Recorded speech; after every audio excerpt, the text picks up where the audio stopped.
Hello again, Val Bath, interculturalist. Hi, How are you Angie. today? Good to see you again. I'm doing well, thanks. It's a pleasure. I have a feeling as if, we've been spending a lot of time together in the last 12 months, even though Yes, it's mainly been virtual, but it feels very real and it's just so great to work with you on a lot of same. topics. I agree. Very true. So, well, tell us a bit more about yourself and why you do what you do. Angie, thank you for inviting me to sit on your red sofa couch today.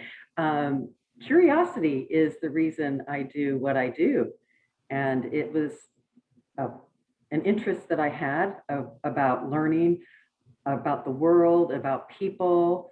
But I guess at the beginning, it was more about my own self awareness of who I am and who I am in the world and what has influenced me. And from there, I continue to learn about myself. Mhm. Um, but in the process, I think it's been this career of working with others, coaching others, and creating this learning, continuous learning in others about who they are and how they can work with others and live with others with more respect and trust and peace in the world. Oh, yeah, that's extremely important, especially right now. Yes, that's right. Um, I think, it's also the reason why I originally got into the whole intercultural topics was, to work on intercultural understanding and world peace. And, Hmm. for me, it was, and actually the breakdown of the Soviet Union that triggered a lot of my interest in crossing the bridges, to Yes, other cultures when I right. was a young student. Mhm. So Yeah. interesting, that you also had a similar journey. Maybe you can tell our listeners and viewers how you got where you are today to the successful businesswoman that you are. I appreciate that. Well, I had the opportunity to live and work abroad for a corporation, and I did. It really opened my eyes to move outside of the U.S.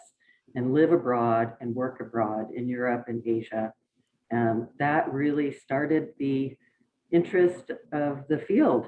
I guess it was also I had taken a cultural awareness course when I lived abroad, which Mhm. really provided the light, the awareness of, oh wow, this is different, and here is a way of talking about differences without, creating um, tension within people. And I think that was one of the things that really led me into the field 20 years ago.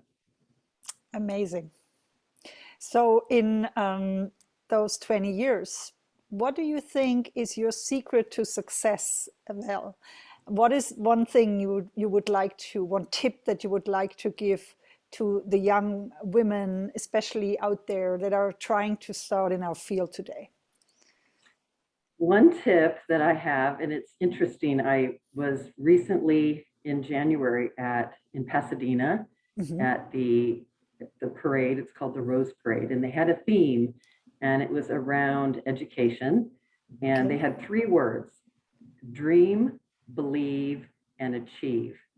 And as I think back to dreaming about a career or what I would be doing, this is what I dreamed about. Now it Wow. hasn't been easy, and it didn't happen immediately, and there were a few detours along the way and challenges to life challenges, but there was always this dream, and everything that I tried to move in this direction and continue to move in this direction as I really dream about what that looks like. And that's what I would say is, just dream and believe in that dream, and in baby steps, or um, work towards your dream. Oh, I just love this. Well, so one of the last interviewees, she also mentioned the vision.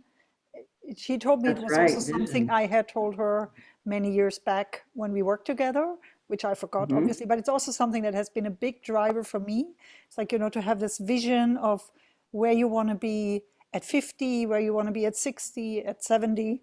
That's And right. and the baby steps is also something I use in coaching all the time, because people sometimes they just want to achieve too much in too big steps, and then they're disappointed with themselves. And it's Yes. so important to also value what you achieve when you do the little steps. Yeah, one by Hmm. one by one.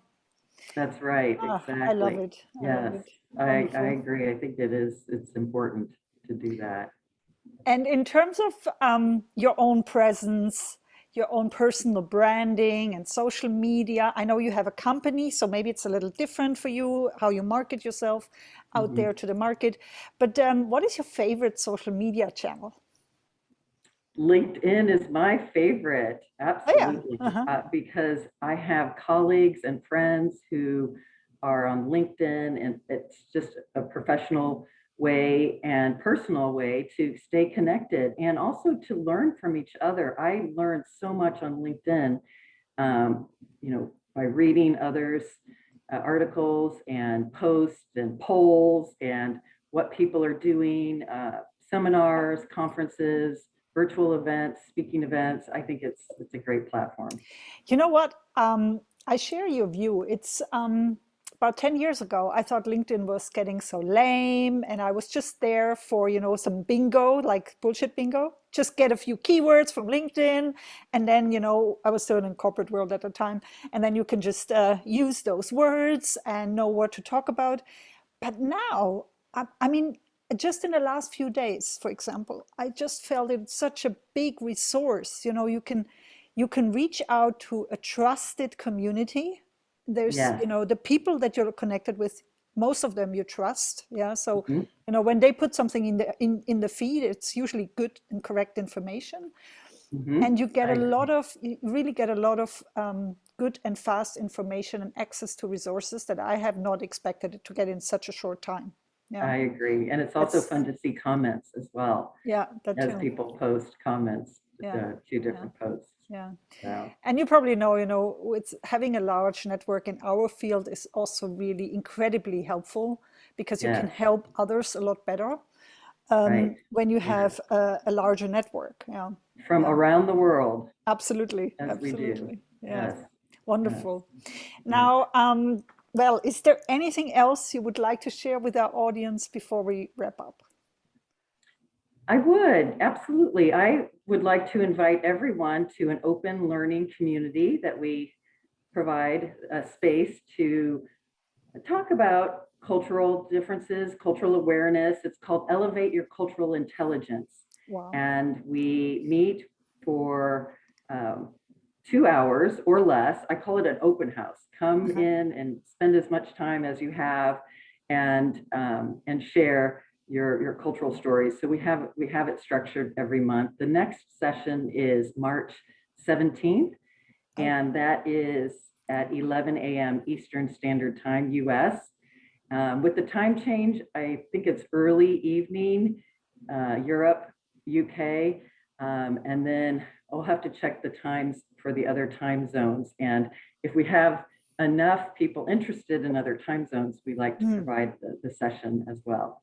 Yeah, For wonderful, wonderful. So I Yes, will I will link in the show notes. I will put a contact there where people can sign up. I can highly recommend those workshops. I usually try to attend. They're very interactive. It's a lot of learning about cultural dimensions, but not so like abstract. Yeah, it's more learning based on stories, based on personal experience sharing. And also the crowd is really interesting. They're always really interesting professionals in the field of intercultural coaching, intercultural training. Yeah, yes. so if you ever wanted to meet a guru like Val Bass, this is your chance to meet her. Wonderful. So, Thank you. Val, thanks so much for joining, Thanks, Angie. I appreciate it. Thanks for the and opportunity. and Always all the good to see best you. to Thank you. you. Thank you. Bye bye. Bye.